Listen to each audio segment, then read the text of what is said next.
e këtij sistemi hyri që është kontrolli përbashkët kufitar në 2 pika, kufitare mes Kosovës dhe Maqedonisë së Veriut. Në linjë të drejtë për drejtë kam gazetarin nga Tetova, Rahim Husseini, që falenderoj shumë për pjesëmarrjen në Kompas. Përshëndetje, para të vend. Po, falenderit. Nëse konsideroni që evitohen kolonat edhe pritjet përmes këtij sistemi dhe çfarë është dobia tjetër për qytetarët e të dyja shteteve?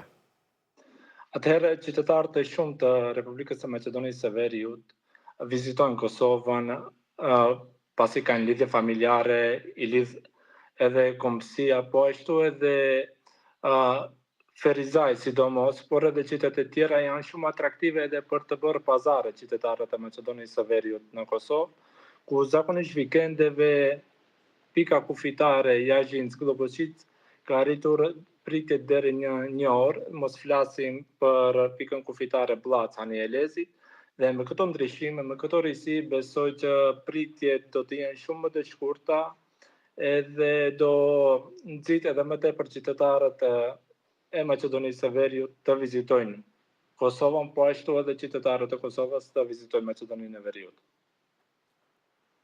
Dhe sot u tha që është lajm i madh nga të dyja anët e kufirit prej përfaqësuesve politik, a konsideron që do të duhej të kryej më herët dhe a ka pas mundësi të përfundonte më herët ky sistem? Besoj edhe ju pajtoheni me mua se një popull nuk duhet të ketë kufi ndërmjet vete, megjithatë kufi shtetror na ndajnë. Këto gjëra është dashur dhe duhet të bëhen shumë më herët, shumë më parë, mos kenë pengesa qytetarët tanë në lëvizje.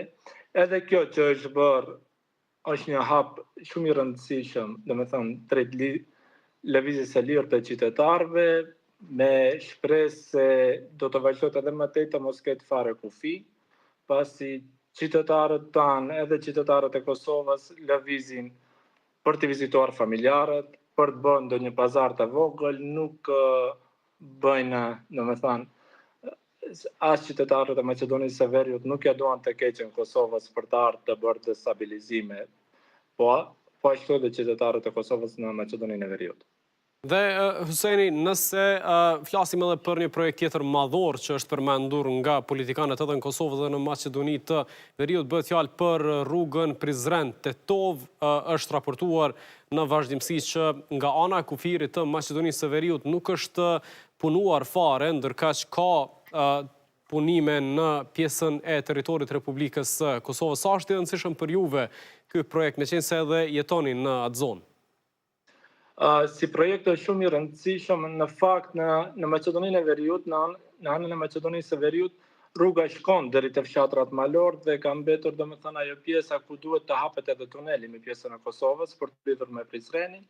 Është i rëndësishëm pasi paramendoni të shkosh prej Tetove në Prizren, tani do të kalosh Ferizajin, Prishtinën, rrugën autostradën Ibrahim Rugova dhe të mbrish në Prizren ku të merr 3 orë. Kurse janë qytete që realisht janë shumë afër dhe do merr 20 minuta për të dalë prej Tetove në Prizren dhe ana Sjeltas.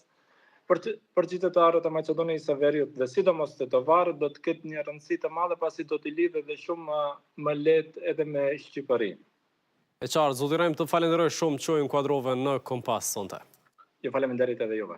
Faleminderit shumë që konsideruar do të ndryshojë